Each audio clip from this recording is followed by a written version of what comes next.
Êtes-vous debout ce matin, au seuil d'une nouvelle journée, mais le cœur lourd, l'esprit envahi par le poids d'une décision importante? Vous vous trouvez à un carrefour, une intersection de votre vie où chaque chemin semble à la fois prometteur et terrifiant. Le silence du matin n'apporte pas la paix, mais amplifie le vacarme de vos pensées, ce labyrinthe de « et si ». La peur de faire le mauvais choix vous paralyse. La pression de ne pas décevoir, de ne pas se tromper, pèse sur vos épaules comme une chape de plomb. Vous avez analysé, soupesé, fait des listes, demandé conseil, mais le brouillard persiste. Comment discerner la bonne voie lorsque les voix de la peur, de la logique et des attentes des autres crient plus fort que celles de la sagesse? La réponse ne se trouve pas dans une analyse plus poussée, ni dans l'agitation du monde, mais dans le calme d'un dialogue sincère avec celui qui tient votre avenir entre ses mains. Il existe une prière, un chemin spirituel pour transformer l'anxiété en paix et la confusion en clarté divine. Dans les instants qui suivent, je vous invite à faire une pause. Ensemble, nous allons nous tourner vers notre guide pour recevoir non seulement une réponse, mais surtout sa présence, qui est la seule véritable direction dont nous ayons besoin. Avant même que nos lèvres ne formulent une demande, il est essentiel de fonder notre foi sur une vérité immuable. Dieu désire vous guider bien plus que vous ne désirez être guidé. Votre confusion ne le surprend pas, votre incertitude ne l'impatiente pas. Il est le conseiller par excellence. La Bible, dans le livre des Proverbes chapitre 3 versets 5 et 6, nous donne la clé. Confie-toi en l'Éternel de tout ton cœur, et ne t'appuie pas sur ta sagesse. Reconnais-le dans toutes tes voies, et il aplanira tes sentiers. Ne t'appuie pas sur ta sagesse. Ne signifie pas d'ignorer l'intelligence que Dieu nous a donnée, mais de reconnaître ses limites. Notre vision est partielle, nous ne voyons qu'une fraction du tableau. Tenter de prendre une décision majeure avec notre seule compréhension, c'est comme essayer de naviguer un océan avec une carte dessinée à la main. En revanche, se confier en l'Éternel de tout son cœur. C'est remettre la carte et le gouvernail au capitaine du navire. De plus, l'apôtre Jacques nous fait une promesse extraordinaire au chapitre 1, verset 5. Si quelqu'un d'entre vous manque de sagesse, qu'il la demande à Dieu, qui donne à tous simplement et sans reproche, et elle lui sera donnée. Remarquez la nature de Dieu décrite ici. Il donne simplement, c'est-à-dire généreusement, sans compter et sans reproche. Il ne vous dira jamais « Comment oses-tu encore douter ?» Au contraire, il accueille votre demande de sagesse avec un cœur de père ouvert. Ainsi notre prière aujourd'hui n'est pas une supplication pleine de doutes, mais une réclamation confiante d'une promesse divine. Nous ne prions pas pour que Dieu nous donne peut-être une direction, nous prions avec la certitude qu'il nous a déjà promis sa sagesse. Maintenant, avec une foi ferme en cette promesse, élevons nos cœurs vers le Seigneur. Installez-vous confortablement, fermez les yeux si vous le pouvez, et laissez ces paroles devenir les vôtres. Priez avec toute votre sincérité, depuis le plus profond de votre être. Père céleste, Seigneur de toute sagesse et de toute connaissance, je me présente devant toi en ce début de journée. Je ne viens pas avec force et assurance, mais avec un cœur humble et un esprit qui cherche ta face. Tu vois le carrefour devant lequel je me tiens. Tu connais le poids de la décision qui m'attend, les questions qui tourmentent mes nuits et la confusion qui obscurcit mon jugement. Avant toute chose, je te remercie pour ce nouveau jour, pour le souffle de vie et pour l'opportunité de chercher ta volonté.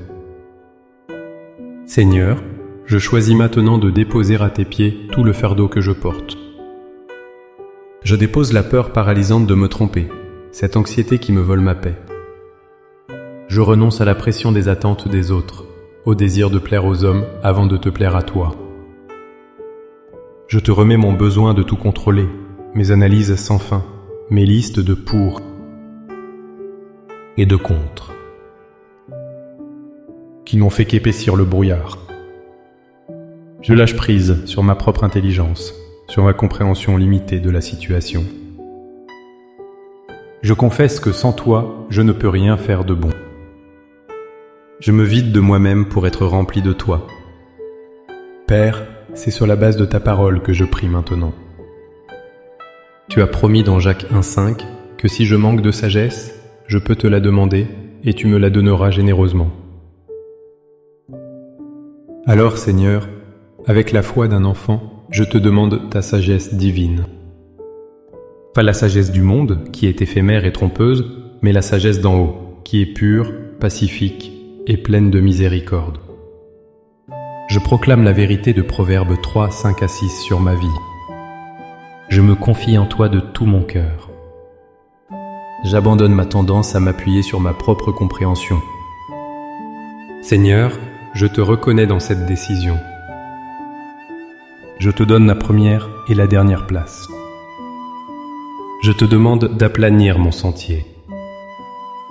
Rends droit ce qui est tordu. Rends clair ce qui est confus. Montre-moi la voie que tu as préparée pour moi. Je proclame ta promesse du psaume 32:8. Je t'instruirai et je te montrerai la voie que tu dois suivre. Je te conseillerai, j'aurai le regard sur toi. Seigneur, instruis-moi. Parle à mon cœur d'une manière que je ne pourrai ignorer. Ouvre grand la porte que tu veux que je franchisse et ferme avec autorité toutes celles qui ne viennent pas de toi. Donne-moi la sensibilité spirituelle pour reconnaître ta voix au milieu du bruit. Que ton Saint-Esprit soit ma boussole intérieure, me guidant à chaque pas. Si je dois avancer, donne-moi le courage.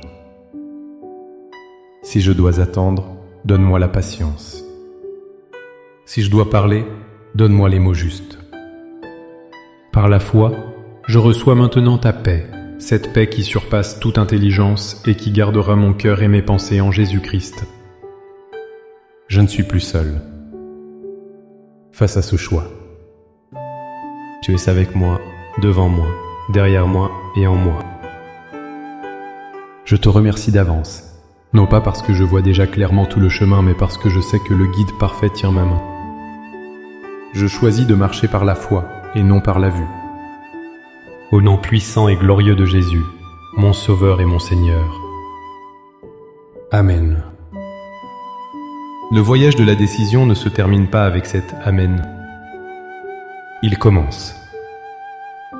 Vous avez confié le gouvernail au Seigneur. Maintenant, avancez dans cette journée avec une attente paisible et une écoute attentive. Sa direction peut venir d'un passage biblique qui s'illumine pour vous, d'un conseil sage d'un frère ou d'une sœur en Christ, d'une conviction profonde et paisible dans votre esprit, ou d'une porte qui s'ouvre ou se ferme de manière inattendue. Restez connecté à lui.